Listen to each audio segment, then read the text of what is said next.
Senator Lindsey Graham of South Carolina is being remembered as one of the Republican Party's most prominent and powerful voices. Good evening, I'm Chelsea Jones. Tonight, flags are flying at half-staff at the White House and federal buildings across the country as the nation honors the longtime senator. CBS News Miami's Nicole Killian is in Washington with more on Graham's life and service. Today, flags were lowered to half-staff at the Capitol and the White House as Washington paused to mourn the loss of South Carolina Senator Lindsey Graham. What a terrible loss it is. He was a great politician. He was a natural. President Trump said he spoke with Graham last night just before paramedics were called to his D.C. home. Long time no see. Happy visit. Thank you very much. The 71-year-old lawmaker had just returned from a visit to Ukraine, where he met with President Volodymyr Zelensky Friday. He said he sounded a little tired, but perfect. Bipartisan tributes poured in for the South Carolina Republican, from former Presidents Joe Biden and George W. Bush to global leaders like Zelensky and Israeli Prime Minister Benjamin Netanyahu. Israel has lost one of the great champions of the American-Israeli alliance. Known as a foreign policy hawk, the retired Air Force colonel was first elected to the U.S. House in 1994, where he served as an impeachment manager during President Clinton's trial.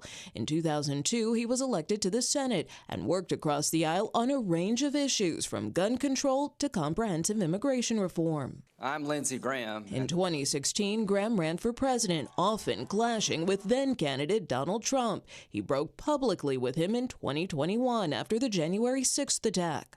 All I can say is count me out. But the pair later repaired their relationship, becoming close allies. The bond that he forged on the golf course that made him such a powerful advocate for the president and a powerful advocate for us with the president. And so we'll need that, but more importantly, what we'll need is a champion who steps up to the plate, not for politics, but for serving our country.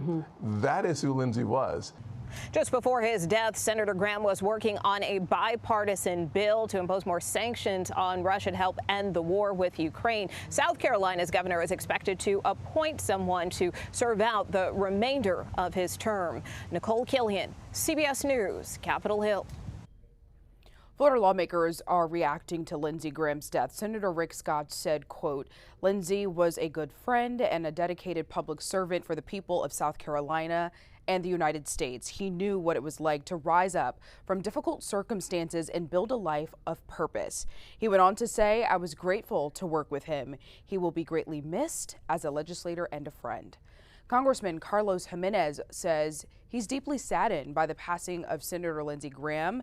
He leaves behind a legacy of dedicated public service, a commitment to national security, and an unwavering fight for freedom. May he rest in peace. And Maria Elvira Salazar posted on social media saying, "I am deeply saddened by the passing of Senator Lindsey Graham.